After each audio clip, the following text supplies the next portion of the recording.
That then brings us to item number B, second reading of CUP 12-03, consideration action on application by Divine Touch Services LLC for a conditional use permit for a community living arrangement on plus or minus 1.77 acre property zoned RS 180, located at 3201 Hampton Ridge Way in Snellville, Georgia. Madam Mayor, Mr. I'd like to just say that I'm recusing myself from this, as I did for the first reading. This development, or this is in my subdivision. Although I feel that I could make my judgment on it open and unbiased, it would be in the best interest of everyone if I did recuse myself and made sure that everybody knew that they're on a level playing field. Thank you, Mayor Pro Tem Witz. Mr. Davis.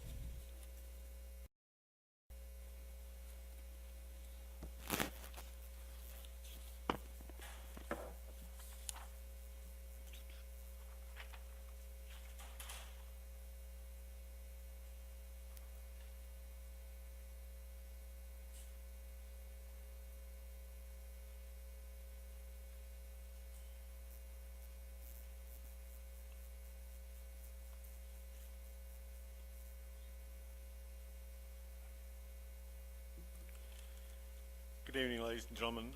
Case CUP 1203 went to Planning Commission last month, and we had the hearing there. We received an application from Sherry Agabahi, who owns Divine Touch Services LLC, and she's requesting a conditional use permit to place a community living arrangement in the home on a 1.77 acre lot on Hampton Ridge Court. The map that you see in your package and the map that's showing on the screen, this is the property outlined in blue. The staff did an analysis of the area.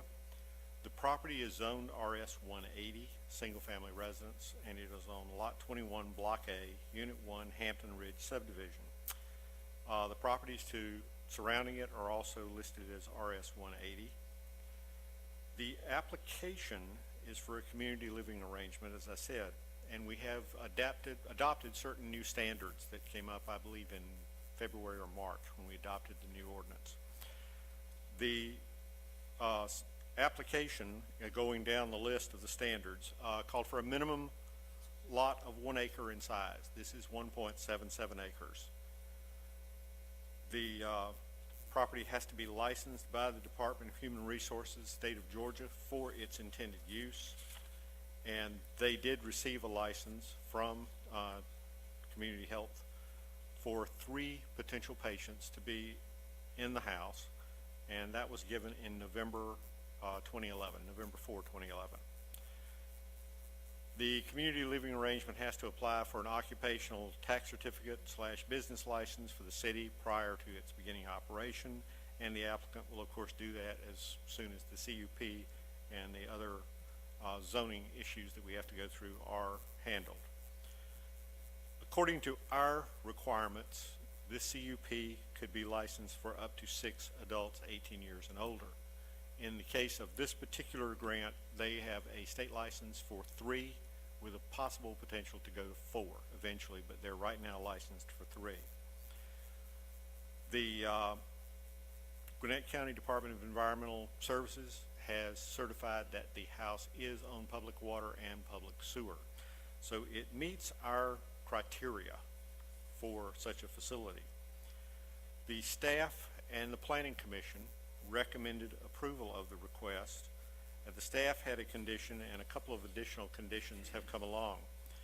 The staff condition was in the event that the property is not occupied by Divine Touch Services and operated as a community living arrangement within 6 months from the date of mayor and council approval, or if the property is occupied and operated as a community living arrangement and later vacated by Divine Touch Services, the conditional use permit expires. We did some further looking at conditions, and our city attorney recommended the following 2 conditions. The conditional use permit is conditioned on the applicant continuing to meet all the code requirements of the zoning ordinance for the conditioned use. If the applicant fails to meet any of the requirements, the permit shall automatically expire. And condition 3, the conditional use permit is conditioned on the use of the premises as permitted by the state of Georgia and as disclosed by the applicants in their applications and materials provided. The applicant has given the intended uses as disclosed in Exhibit B, which will be attached to our ordinance should this pass.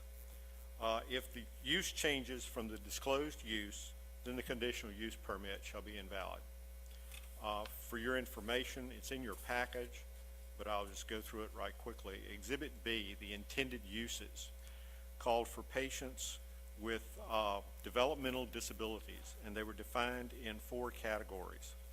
People with mental retardation or developmental delay, people with autism, possible cerebral palsy patients, and the 4th one was Down syndrome victims.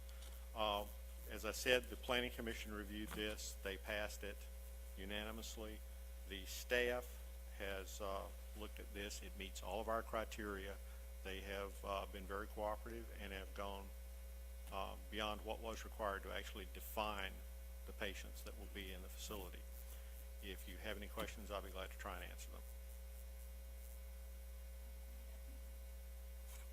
Mr. Davis, I'm just trying to make sure and my question is concerning the agenda item. It shows the application by Sherry, but then it's got comma, Divine Touch Services LLC. Yeah. And those are really 2 different people, and it looked like to me, just so the record's clear, the application was done for Sherry. That is correct. Okay. They're the operators of that would be the organization. And the under our zoning code, the owner, agent, the contract purchaser, or property owner actually has to apply for the CUP. Correct. Okay.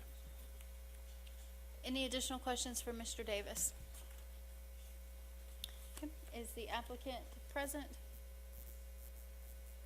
If you'd like to come forward and address the council. You don't have to say anything if you don't want to, but it's your opportunity to address us if you'd like.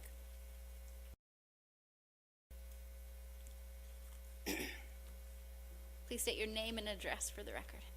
My name is Dr. Joshua Agabai. I live at 2437 Longmont Drive, Lawrenceville, Georgia, 30044. And actually, I'm here representing our Divine Touch Services.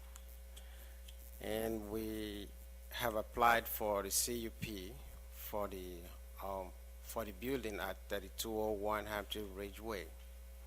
And has already been said, we intend to operate a community living arrangement in that building.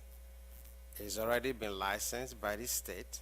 They've come to inspect it, and it's already been licensed for 3 people. And it's in pursuance to some new program the state is trying to operate.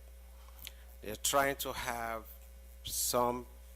these people with developmental disability to live among the community instead of living like in institutions.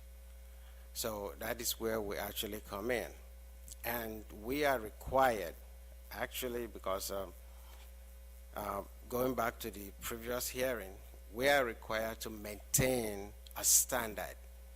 The state seriously regulates the CLA activities. And we have a standard to meet, which is one of them being that we would have some staff. We will have a nurse as part of our staff, and we'll have a DSP, and we'll also have other people who will be taking care of our residents when they come in. And this will be a 24 hours job. It's not just 9 to 5. No, it's a 24 hours thing, because we definitely must meet the state strict regulation for a community living arrangement. And being that they're trying to make these people live in the society, in the community like everybody else, this place is not going to be treated like a business institution or like a business building. There will be no sign put up to show, or maybe these are the people that live here. No. They're going to have a chance to live in a house and have a room of their own, like it's their house. They can have their room decorated in whichever way they want. It's just to make them feel member of the society instead of being locked up in some institution. And actually, that is where we come in. And personally, I have received a state training on how to have these people incorporated into the community. Okay, how to help them at some point in time. Every human being have some kind of aspiration or some kind of goal.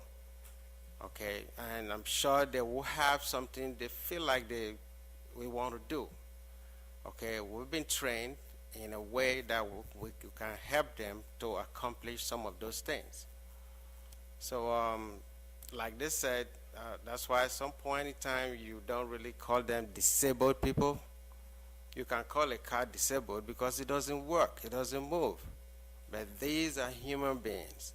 They move, they breathe, they eat, they talk, they express emotions. So you don't write them off as disabled people. No, they are human beings. It's just that they have some form of disability. And at some point in time, every one of us right now who walk on our two legs and hands and everything, we never know tomorrow. Anything could happen. Anyone who is running around and driving and running everywhere may be on a wheelchair one day, you just can't tell. And that is where actually we come in. We take these people as part of our family, not as just a business. I think that will be for now, and if anyone has any question for me. Any questions for the applicant? Okay, can I have a seat, and we may have some more questions in a minute. Thank you. We'll now take public comment. If anyone would like to speak for or against this application, please come forward, state your name and address for the record.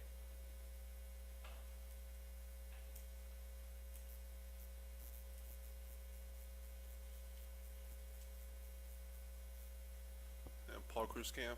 I live at 2406 Hidden Lane, Snellville. Just like to briefly say that all the numbers, the percentages that were going up for Snellville, and which is all great. One number he left out was our property values. They're going down, big time. And this is not going to help our property values go up. So what's going to end up happening is we're going to have Snellville, the more this is going to happen, people who care about raising their families in a safe environment are going to leave Snellville, and property values are going to further go down. This is also going to increase the demand for the public services on the city of Snellville, and it's not a winning equation right there. And I thank you for your time. Thank you, Mr. Cruzcamp. Anyone else that would like to speak for or against this application?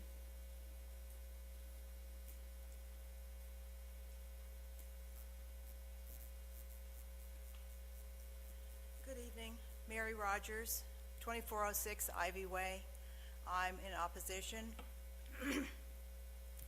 A couple of my questions had been answered earlier by the owners of the home. I had three topics I wanted to discuss briefly. One is financial. I have a concern about the financial impact this home will have on the city, being that since we do not know the extent of the disabled individuals, and we do now, we know the different types. I think he mentioned 4 different types of disabled individuals.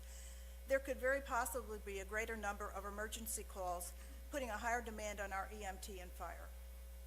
Regarding safety issues, emergency vehicles will have to travel the entire length of the subdivision to get to this home, presenting a safety issue to the homeowners. Many of them have children in there. Also, this is a question I'll put to you. If this, even though it's been approved by the state, county, health, whatever, is this truly a safe environment for the disabled? Time element is crucial in assisting these individuals out of the home in case of fire. Have many of you seen the site? You probably have all seen it, right? I'm sure. You've seen the long driveway? You know, the fire truck hooks up, they drag their hoses out. You know, is there enough time?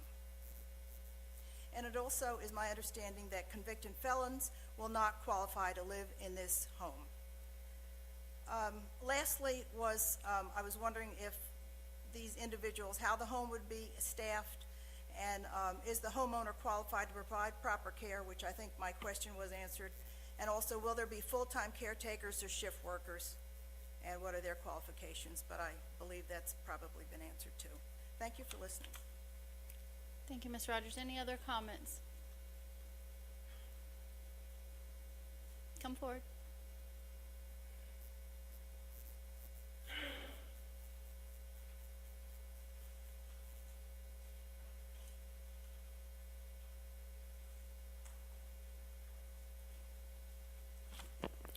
My name is Joseph Blackwell, Jr. I live at 3171 Hampton Ridge Way in Snellville in the Hampton Ridge subdivision.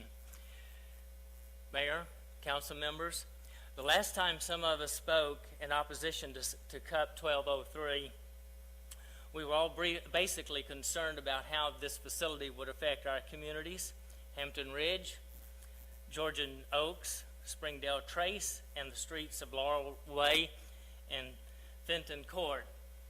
We are still concerned about our general safety as older adults, younger adults with children, and single parents, possible theft of our possessions, and damage to our landscaping and property values. I'm sure that these residents, some of them, are going to be ambulatory, and if they're not confined to the premises, they're going to be walking the neighborhood, which presents, in my opinion, a problem of safety. Tonight we need to bring some other items of concern to the table. The United States Justice Department states that we can get an evaluation of each of the residents of the facility to determine if there would be any personal safety issues to the other residents of the subdivision, to the subdivisions. Has the city pursued to get these evaluations? That's the question I'm addressing to the council. No, ma'am. Has the city pursued to get these evaluations of the... If not, we ask that you do so before voting in this matter. The second one, are the caregivers at this facility qualified to prescribe and administer proper medication to the patients of the facility? We ask the city to examine the credentials of the professionals which would be on staff 24/7 before you make your decision.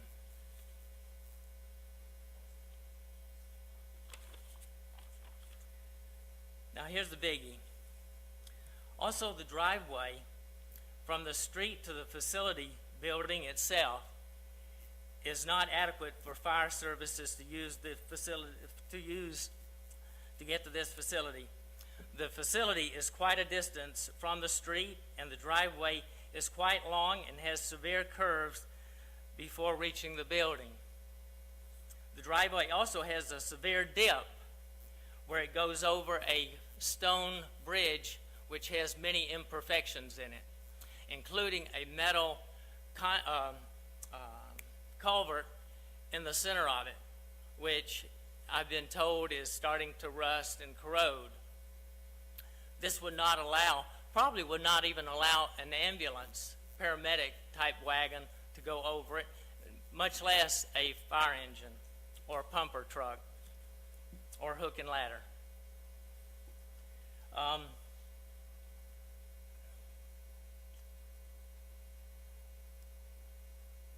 And if a vehicle did go over it with this weight, it could just crush it, and the vehicle becomes stranded there. If the city has not studied this problem, we ask that you do so before voting on this matter.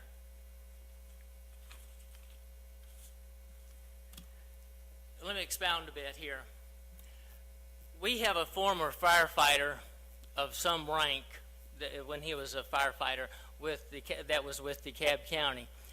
He has told me that a hook and ladder, a pumper truck, would have to back in and would get as far as that bridge.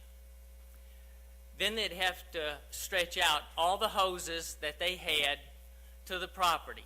Now, as you saw the picture a few moments ago when the first gentleman was up here, you have that picture still, ma'am?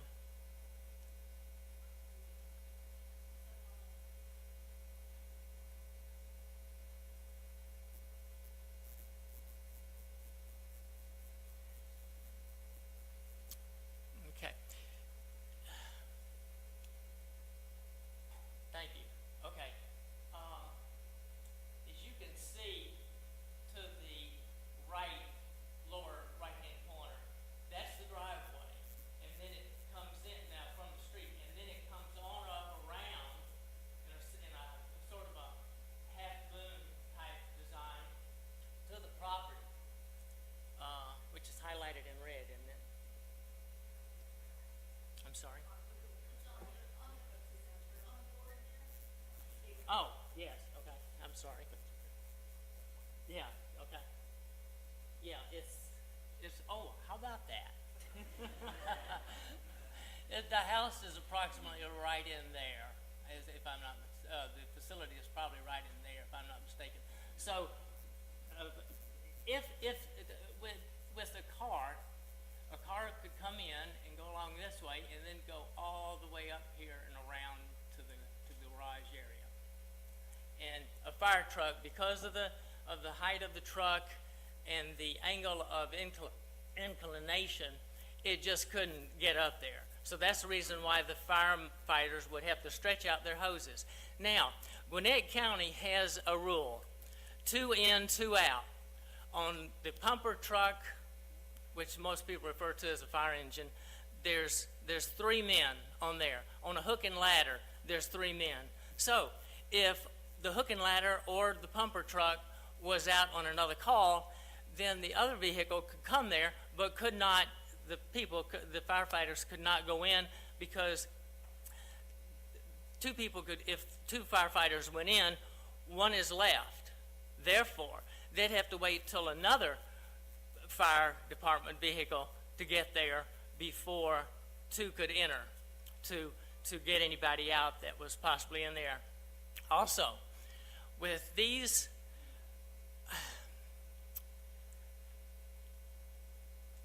people with their mental conditions, if they became emotional because there's a fire there, they got where they couldn't breathe, they would hide. This is a huge house. I've been in it once or twice when the former owner lived there.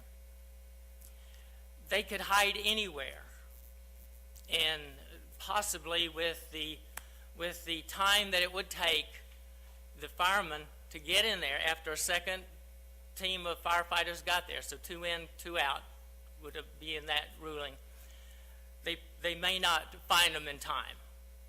Now, what they would have to do as far as the fire trucks are concerned, one fire truck would pull up to the front of the property, stretch out the hoses. That would take time because it's a great distance from the street to the facility, the building itself. They'd have to have it lit, and those are 3-inch hoses. They're heavy, and it takes time to get all those things, the hoses out. And with the time that would take for the call to go in to the fire department, response time, it would take at least 20 minutes to get there and to get everything to where the other fire truck when it arrives, so the people to get in there to evacuate the property. Also, the pumper truck would have to come and hook up to the hook and ladder, or another pumper truck and hook to the fire hydrant. This is definitely a safety hazard, and we think that you need to be concerned about it and investigate it. Even have the fire marshal of Gwinnett or one of the local captains of the fire department down here on the North Church Road to come and pre-plan it and just show you how much time it would take. There's concerns that we also have about the parking for this facility. If the owners are going to live there, that would be 2 vehicles in the area. Then you've got the custodial caregivers. Hopefully there'd be more than one person there looking after 4 people that had emotional or undeveloped mentalities to take care of these people. So you've got 2 vehicles there. That's 4 vehicles. Then you probably have friends and relatives of the clients of the facility, maybe 2+ cars on any given day. So you're up to 6 cars now.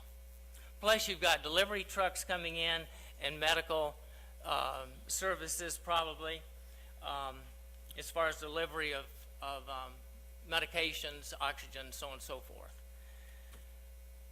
So based on that configuration that I've just alluded to, I hope that you would reconsider or consider these problems and make your vote accordingly. Do you have any questions for me that possibly could answer? No, sir, we can't. We can only take comment at this time. We can't ask you questions, but thank you for your comments. We appreciate it. All right. Any Also, we have, this was turned into the planning. we have it as a part of our record. It's in our packet. We do have a lot more than 150 now. Thank you so much. Thank you, Mr. Blackwell. Any additional public comment?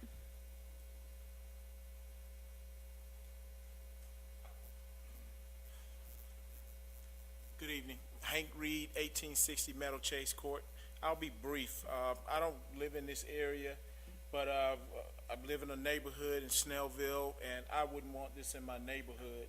I'm a big supporter of small business and entrepreneurship, but a lot of work's going into debating this back and forth, so I can respect what you have to go through to make a decision. But it just doesn't seem like a viable idea.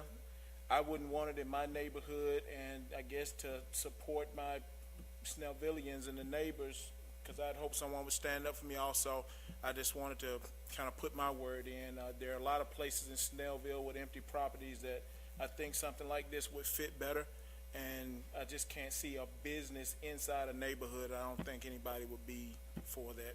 Just wanted to make my comments known. Thank you, Mr. Reed. Any additional public comment?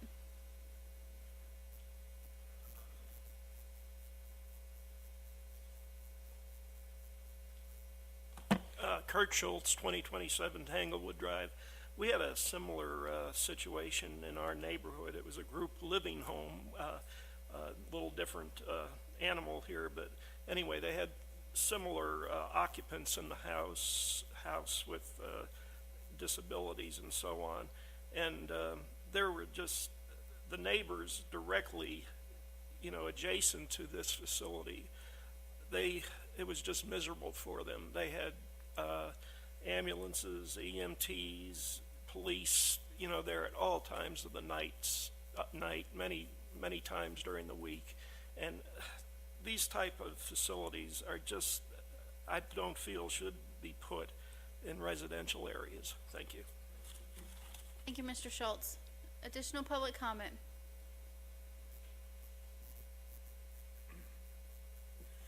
Roy Jancree, 1824 Dogwood. As a neutral position,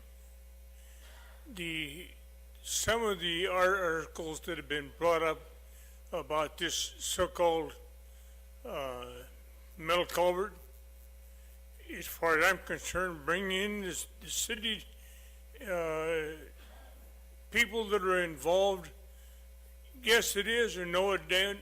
And if it's big enough and it's heavy enough, then build it up to where you can bring on fire truck in and be done with all this garble, because if the fire department comes in, they're going to the fire. So, clean the house and get it in shape, and if the fire inspector says need a fire hydrant there by the building, so be it. And this be part of the requirements if you're going to build it. Thank you, sir. See no additional public comment, I will close the public comment, and the chair will entertain a motion. Madam Chair, I'd like to make a motion.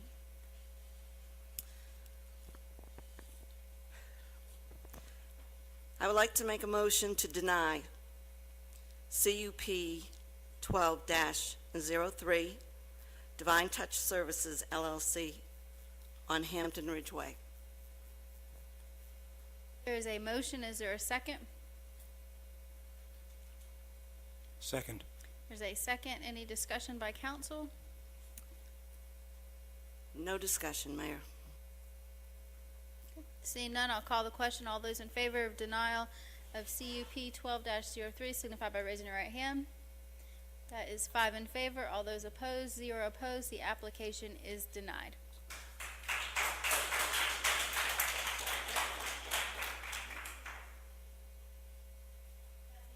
That then brings us to item number C,